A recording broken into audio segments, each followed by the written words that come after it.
Good morning students. कैसे हैं बेटा आप सब? उम्मीद है सभी अच्छे होंगे और अपना काम जो है वो समय से कर रहे होंगे। आज हम अपनी क्षितिज पाठ्य पुस्तक जो है उसमें अगली कविता जो है शुरू करेंगे, जिसका नाम है कन्यादान। नाम से ही स्पष्ट है कन्या का दान, और इसके कवि जो है वो है ऋतुराज जी। तो बहुत ही अच्छी कविता जो है ये लिखी हुई है ऋतुराज जी ने। कविता छोटी है लेकिन इसके अंदर जो भाव है, जो कवि हमें स्पष्ट करना चाहते हैं, जो बात हमें समझाना चाहते हैं, वो बहुत ही गहरी है। उस चीज को समझने की कोशिश जो है वो आप सब कीजिएगा। जैसे इसमें बताया गया है कविता में, मैं थोड़ा सा आपको उसके बारे में बता देती हूँ। कविता जो है वो माँ के दुख से शुरू होती है कि माँ कहती है कि उसकी बेटी जो है वही उसकी अंतिम पूंजी होती है, और जब उसकी शादी हो जाती है तो वो भी उसे छोड़कर चली जाती है। तो माँ ये मानती है कि वो अपनी बेटी से सब कुछ अपना जो है वो साझा कर सकती है, सुख भी दुख भी, अपनी भावनाएं। तो वो समझती है कि जब उसकी बेटी शादी करके दूसरे घर चली जाती है तो उसका एकमात्र सहारा जो है वो उससे छीन जाता है, यानी कि दूर हो जाता है। इसमें माँ जो है अपनी बेटी को सीख देती है। वो तो हम आमतौर पर हमें पता है कि जब लड़की की शादी होती है तो माँ या घर परिवार के अन्य लोग उसे ये सीख देते हैं, मतलब समझाते हैं, बेटा आप दूसरे घर जा रहे हो, वहां जाकर सबका ध्यान रखना, सबकी सेवा करना, किसी के सामने मत बोलना, सब की बातें मानना, इस तरह से। लेकिन ये जो कविता ऋतुराज जी ने लिखी है, इसमें जो माँ है वो एक परंपरागत माँ से हटकर हमारे सामने आती है। वो अपनी बेटी को ये तो कहती है कि आप अपनी कोमलता, अपने व्यवहार में विनम्रता, ये गुण तो बनाए रखना, ठीक है, लेकिन साथ ही साथ अगर कुछ गलत होता है, कुछ अन्याय होता है या शोषण होता है तो उसका विरोध करना भी तुम्हें आना चाहिए। इसीलिए माँ कहती है कि लड़की होना पर लड़की जैसी दिखाई मत देना। इस पंक्ति का जो मतलब है वो काफी गहरा है, और वही चीज है जो कवि हमें समझाना चाहते हैं। वो ये कह रहे हैं कि लड़की होना मतलब लड़की होना अपने आप में एक गुण है। कोमलता, विनम्रता, त्याग, बलिदान, अपनापन, प्यार, ये सभी जो है उसके गुण हैं। लेकिन कभी भी इन गुणों को अपनी कमजोरी बनने मत देना, ये माँ जो है अपनी बेटी को सीख देती है। वो कहती है कि जो तुम्हारे साथ अगर कभी अन्याय होता है, कोई शोषण होता है, तो तुम्हें उसका विरोध करना भी आना चाहिए। ठीक है, तो यहाँ तक अब आपको ये समझ आ गया होगा बेटा। तो अब हम जो कविता पढ़ेंगे उसमें आपको विस्तार से कवि के द्वारा कही गई बात का मतलब समझ में आ जाएगा कि वास्तव में, एक्चुअल में, असल में कवि जो है वो हमें क्या समझाना चाहते हैं। ठीक है, तो आइए बेटा जी अब अपनी जो कविता है वो शुरू करते हैं और उसे समझने का अच्छे से प्रयास करते हैं। ठीक है, गुड मॉर्निंग स्टूडेंट्स। अब बेटा हम अपनी कविता कन्यादान जो है वो पढ़ेंगे। इसके कवि ऋतुराज जी हैं, ये मैं आपको पहले अभी बता चुकी हूँ। तो ये कविता जो है वो आज के संदर्भ को देखते हुए बिल्कुल सही है। लड़की की शादी के बाद दहेज के नाम पर उसके साथ जो व्यवहार किया जाता है, जो शोषण किया जाता है, उस पर आधारित है ये कविता। दूसरा, माँ जो है वो अपनी बेटी को क्या सीख देती है उसके बारे में भी हम इसमें पढ़ेंगे। एक परंपरागत माँ से हटकर एक नई सीख जो है वो माँ के द्वारा अपनी बेटी को दी जा रही है। दूसरा, माँ से बेटी दूर हो रही है तो माँ जो है वो दुखी भी है कि उसकी अंतिम पूंजी यानी कि उसकी का सहारा जो है उसकी बेटी, जिससे वो अपना सुख दुख बांटती थी, वो अब उससे दूर हो रही है। तो माँ ये कहती है कि ससुराल में जाकर अपना जो व्यवहार है, जो तुम्हारा अंतर्मन है, जिसमें विनम्रता, कोमलता, अपनापन, प्यार की जैसी भावनाएं हैं, उनको हमेशा बनाए रखना। लेकिन अगर तुम्हारे साथ कभी गलत व्यवहार होता है, शोषण किया जाता है या बिना बात के तुम्हें कोई बात सुनाई जाती है, तो तुम्हें उसका विरोध करना भी आना चाहिए। तो यही चीज है जो कवि हमें इस कविता में स्पष्ट करना चाह रहे हैं। जैसे कि हम सबको पता ही है कि पांचों उंगलियां बराबर नहीं होती। काफी परिवार ऐसे भी हैं जो शादी के बाद लड़की को जैसे अपने घर में अपनी बेटी की तरह ही रखते हैं।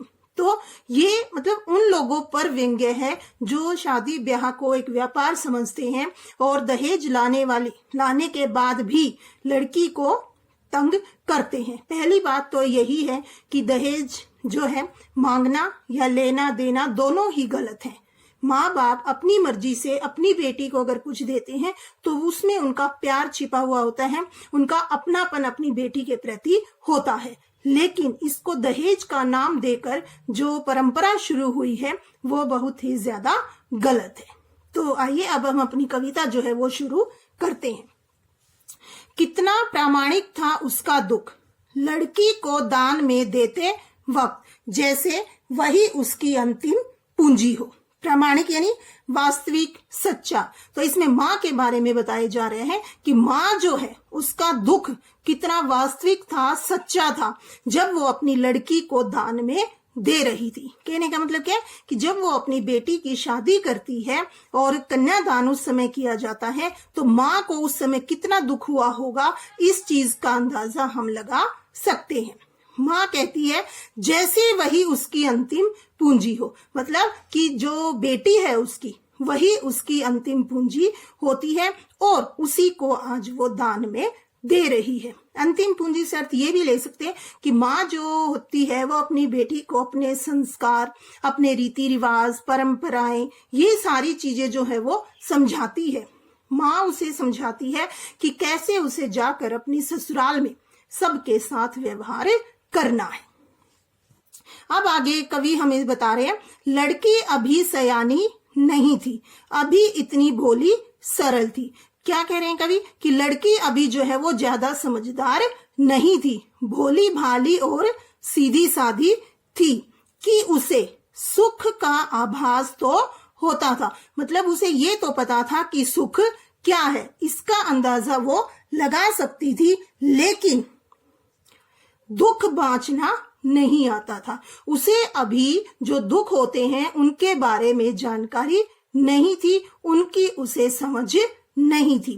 पाठिका थी वह धुंधले प्रकाश की पाठिका मतलब पढ़ने वाली, धुंधले प्रकाश जिसमें हमें सब कुछ साफ साफ नजर नहीं आता है, कुछ तुकों और कुछ लयबद्ध पंक्तियों की। तो इसमें कह रहे हैं जैसे हम कोई कविता पढ़ते हैं, उसकी कुछ पंक्तियां पढ़ लेते हैं और हमें लगता है कि ये चीज जो है वो हमें समझ आ गई, लेकिन वास्तव में कवि उसमें क्या बताना चाहते हैं, उसमें क्या कहना चाहते हैं, उस चीज को अभी वो समझ नहीं पा रही थी। तो इसी तरह से जीवन की सच्चाई के बारे में भी कवि कहते हैं कि उसे शादी में मिलने वाले जो सुख है उनके बारे में तो पता था, थोड़ा बहुत उसका आभास था, उसे अंदाजा था, लेकिन जो शादी की वास्तविक सच्चाई है उसके बारे में उसे पता नहीं था कि ससुराल में जाने के बाद उसके साथ कैसा व्यवहार होगा। ये चीज जो है उसे अभी पता नहीं थी। इसीलिए कवि ने उसे क्या कहा है कि वो समझ तो रही थी लेकिन धुंधला धुंधला।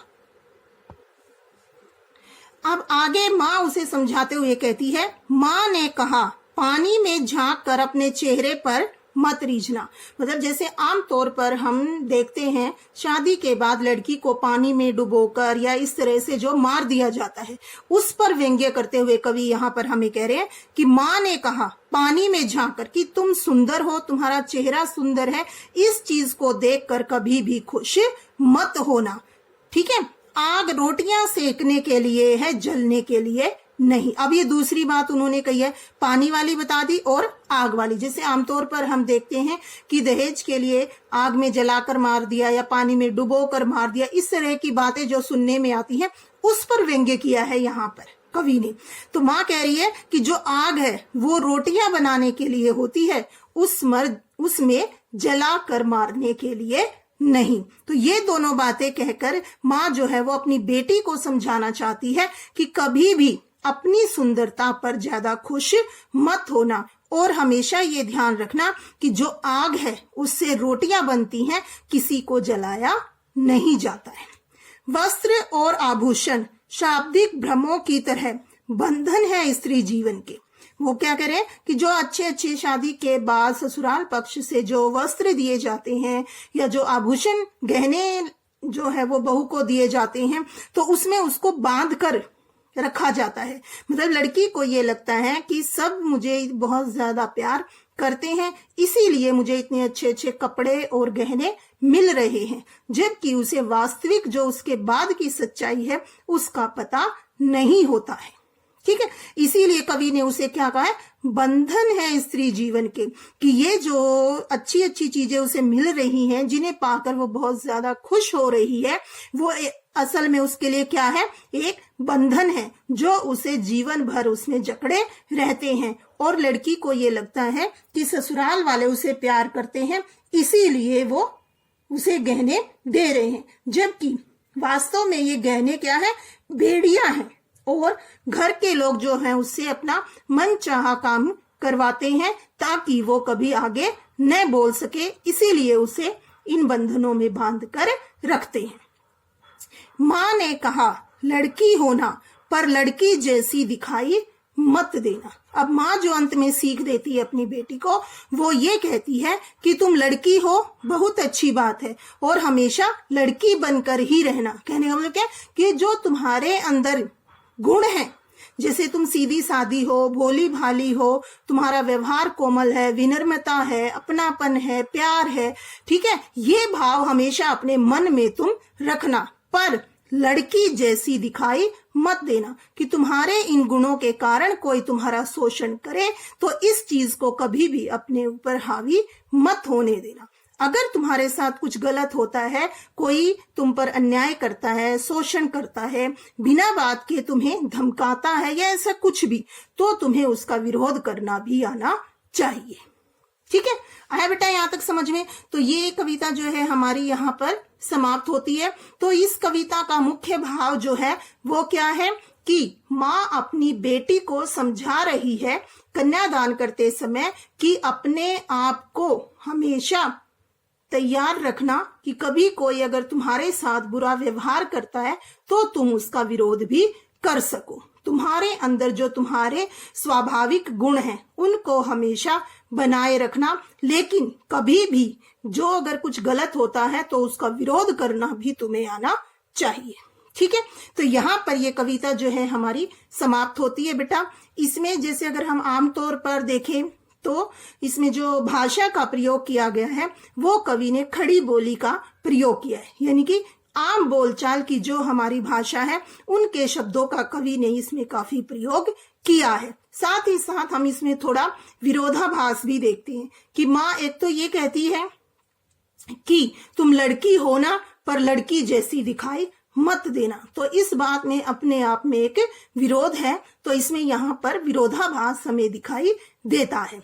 अगर हम रस की बात करें तो ये कविता जो है वो शांत रस में बनी है, मतलब कविता में जो रस है अगर हमसे पूछा जाए तो वो कौन सा रस होगा, शांत रस। और गुण अगर हम देखें तो इसमें गुण कौन सा होगा, प्रसाद गुण।